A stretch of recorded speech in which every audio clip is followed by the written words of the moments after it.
আসসালামু আলাইকুম ভিউয়ার, সবাইকে আপডেট জব নিউজ 24 চ্যানেলের পক্ষ থেকে স্বাগতম। তো ভিউয়ার, সবাই কেমন আছেন? আশা রাখি সবাই ভালো আছেন।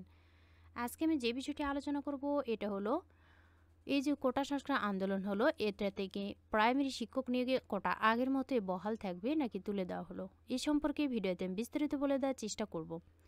তবে ভিডিওটি শুরু করার আগে আপনাদের কাছে একটা রিকোয়েস্ট থাকবে।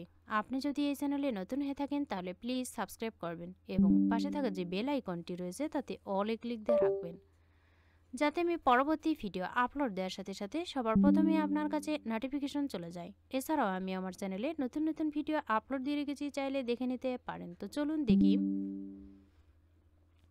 প্রাথমিক ও গণশিক্ষা মন্ত্রণালয়ের সচিব ফরিদ আহমদ বলেছেন, প্রাথমিকে শিক্ষক নিয়োগের জন্য আলাদা একটা বিধিমালা আছে। সেটি প্রাথমিক শিক্ষক নিয়োগ বিধিমালা 2019 নামে পরিচিত। এটি প্রজ্ঞাপন নয়, বিধিমালা। আইনের পর বিধিমালা, বিধিমালার পর প্রজ্ঞাপন, প্রজ্ঞাপনের পর অফিস আদেশ। বৃহস্পতিবার 25 জুলাই গণমাধ্যমের সাথে আলাপকালে এ কথা বলেন তিনি। প্রাথমিকের সচিব আরও বলেন, আমাদের নিয়োগ বিধিমালাতে যেসব বিষয় আছে সেই বিষয়গুলোর সঙ্গে সরকার এখন যে চাকরির কোটার বিষয়ে প্রজ্ঞাপন দিয়েছে, এটা আমাদের বিধিমালার সঙ্গে সাংঘর্ষিক না। আমাদের বিধিমালাতে কোনো অসামঞ্জস্যতা নেই। আমাদের বিধিমালা স্পষ্ট। ওখানে যেমন 60:20 এই বিভাজনের কথা বলা আছে, তেমনি এটাও বলা আছে যে সরকার কোটা সংক্রান্ত কোনো প্রজ্ঞাপন জারি করলে সেটা অনুসরণ করা হবে। আমরা যখন নিয়োগ কার্যক্রমে হাত দেব, তখন যদি আমাদের কাছে কোনো কনফিউশন মনে হয়, তাহলে তখন আমরা জনপ্রশাসন মন্ত্রণালয় ও আইন মন্ত্রণালয়ের মতামত নেব। সে অনুযায়ী নিয়োগ কার্যক্রম চালাব। জানা গেছে, দেশের সরকারি চাকরি সব গ্রেডের নিয়োগে 7% কোটা কার্যকরের নতুন সিদ্ধান্ত গত মঙ্গলবার থেকেই কার্যকর হয়েছে। তবে সরকারের কিছু দপ্তরে আলাদা নিয়োগ বিধির কারণে এখনও কার্যকর রয়েছে বিভিন্ন বিশেষ কোটা। বর্তমানে সরকারি প্রাথমিক বিদ্যালয়ে সহকারী শিক্ষক পদের নিয়োগে 60% নারী কোটা আছে। একইভাবে বাংলাদেশ রেলওয়েতে 14তম থেকে 20তম গ্রেড পর্যন্ত 30% পোষ্য কোটা রয়েছে।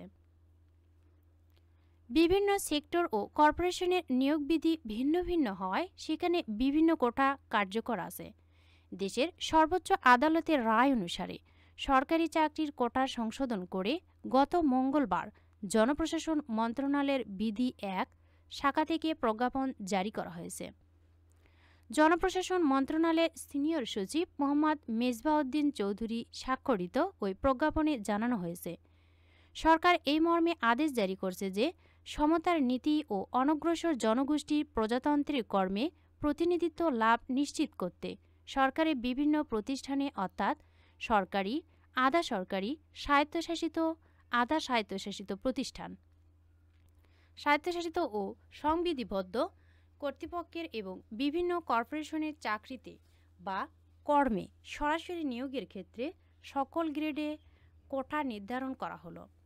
মেধাভিত্তিক 93%, মুক্তিযোদ্ধা, শহীদ মুক্তিযোদ্ধা ও বীরাঙ্গনাদের সন্তানদের জন্য 5%, ক্ষুদ্র নৃগোষ্ঠীর 1% এবং শারীরিক প্রতিবন্ধী ও তৃতীয় লিঙ্গের জন্য 1%।